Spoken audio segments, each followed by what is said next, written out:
नमस्कार। आज हम क्राइम फ्रीक्वेंसी चैनल के सौजन्य से मिले कुछ स्रोतों के आधार पर एक बेहद परेशान करने वाले मामले की तह तक जा रहे हैं। गया बिहार का आदित्य सचदेवा हत्याकांड। कैसे सड़क पर हुई एक मामूली सी छोटी सी बहस एक भयानक अपराध बन गई, और इसमें शामिल था एक राजनीतिक रूप से कह सकते ताकतवर परिवार का बेटा। बिल्कुल। और ये मामला कई परतें खोलता है। एक तरफ तो एक जवान लड़की की दुखद मौत है और दूसरी तरफ है सत्ता का वो नशा, वो दुरुपयोग और फिर न्याय के लिए एक लंबी लड़ाई की कहानी। हाँ, तो हमारी कोशिश यही रहेगी कि इन स्रोतों से जो जानकारी मिली है उसके आधार पर समझें कि असल में क्या हुआ था और इसके क्या मायने हैं समाज के लिए, सिस्टम के लिए। तो चलिए शुरू करते हैं। घटना है 7 मई 2016 की।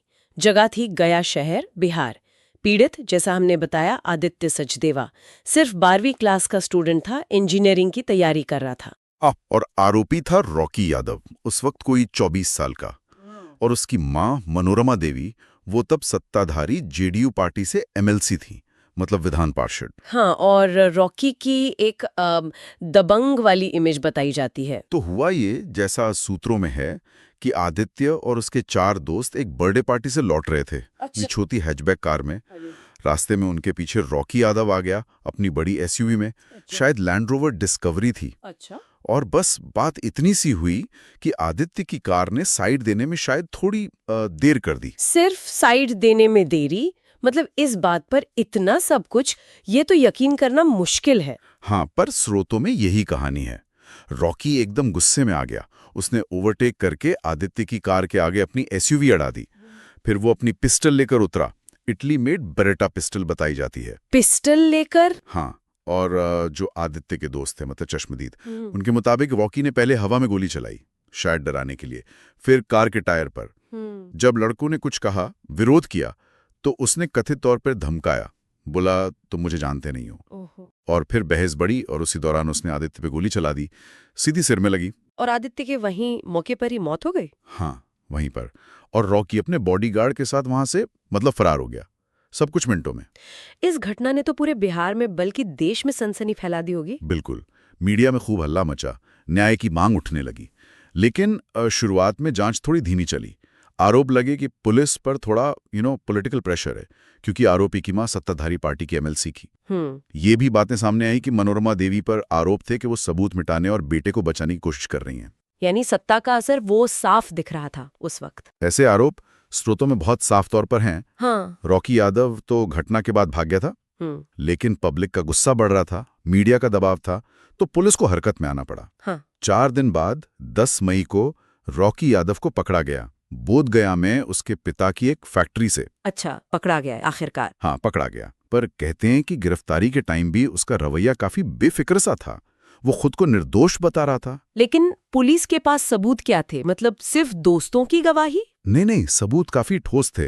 एक तो जैसा आपने कहा, आदित्य के दोस्तों की गवाही, वो चश्मदीद थे, उन्होंने रॉकी को पहचाना। फिर जिस फैक्ट्री से रॉकी गिरफ्तार हुआ, वहीं से वो बरेटा पिस्टल भी मिली। वही पिस्टल? हाँ, वही इटली मेड बरेटा। और बैलिस्टिक जांच हुई तो कंफर्म हो गया कि गोली उसी पिस्टल से चली थी। और एक और बात, रॉकी के मोबाइल की लोकेशन, वो भी घटना के समय घटना स्थल पर ही ट्रेस हुई। ओहो, तो सबूत तो काफी मजबूत थे। फिर कोर्ट में क्या हुआ? मुकदमा कैसे चला? हाँ, सबूत पुख्ता थे, तो मामला गया कि फास्ट ट्रैक कोर्ट में चला ताकि जल्दी फैसला आए। प्रोसिक्यूशन ने सारे सबूत रखे, फॉरेंसिक रिपोर्ट, वो पिस्टल, मोबाइल लोकेशन डेटा, और सबसे जरूरी वो चश्मदीद गवाहों के बयान। दूसरी तरफ बचाव पक्ष की दलील थी कि भाई गोली गलती से चल गई, मारने का इरादा नहीं था। और ये भी कहा कि गवाहों पर दबाव है। लेकिन कोर्ट ने क्या माना? फैसला क्या आया? तो करीब 15 महीने सुनवाई चली और 31 अगस्त 2017 को फैसला आया। कोर्ट ने रॉकी यादव को आदित्य की हत्या का दोषी माना और सजा दी आजीवन कारावास की। आजीवन कारावास? हाँ, और सिर्फ रॉकी ही नहीं, उसके पिता बिंदी यादव और जो बॉडीगार्ड था राजेश कुमार, उन्हें भी दोषी पाया गया। सबूत मिटाने और रॉकी को भगाने में मदद करने के लिए उन्हें भी सजा हुई। और मां मनोरमा देवी को पार्टी से सस्पेंड कर दिया गया था।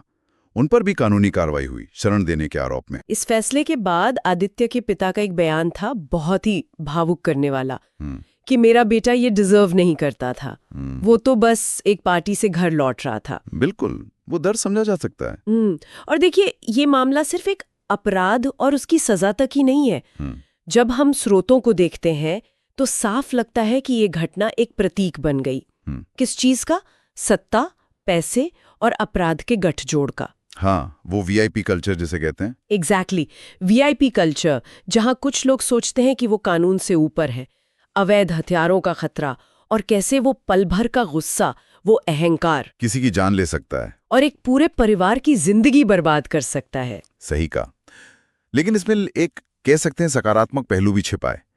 इतने दबाव, इतने रसूख के इस्तेमाल के आरोपों के बावजूद आखिर में न्याय हुआ, देर से ही सही। हाँ, ये बात तो है। ये दिखाता है कि अगर जनता आवाज उठाए, मीडिया अपनी भूमिका सही से निभाए और न्यायपालिका स्वतंत्र होकर काम करे, तो कितना भी ताकतवर इंसान क्यों ना हो, उसे सजा मिल सकती है। तो क्राइम फ्रीक्वेंसी चैनल के इन स्रोतों से जो कहानी सामने आती है, वो एक दुखद याद दिलाती है कैसे सत्ता का नशा और गुस्सा एक बेगुनाह की जान ले सकता है, पर साथ ही ये एक उम्मीद भी देती है कि न्याय के लिए लड़ी गई लड़ाई बेकार नहीं जाती। बिल्कुल, और ये हमें सोचने पर भी मजबूर करती है। क्या ऐसे हाई प्रोफाइल मामलों में जब न्याय मिलता है तो क्या ये वाकई उस गहरी समस्या का हल है? मतलब सत्ता का दुरुपयोग, वो अहंकार, या ये सिर्फ सतह कर दिखने वाले कुछ मामले हैं जबकि जड़ें अभी भी वैसी ही हैं? ये एक बड़ा सवाल है। अगर आपको क्राइम फ्रीक्वेंसी चैनल के इस तरह के विश्लेषण पसंद है और आप ऐसे और मामलों की गहराई में जाना चाहते हैं, तो प्लीज चैनल को लाइक और सब्सक्राइब करें। धन्यवाद।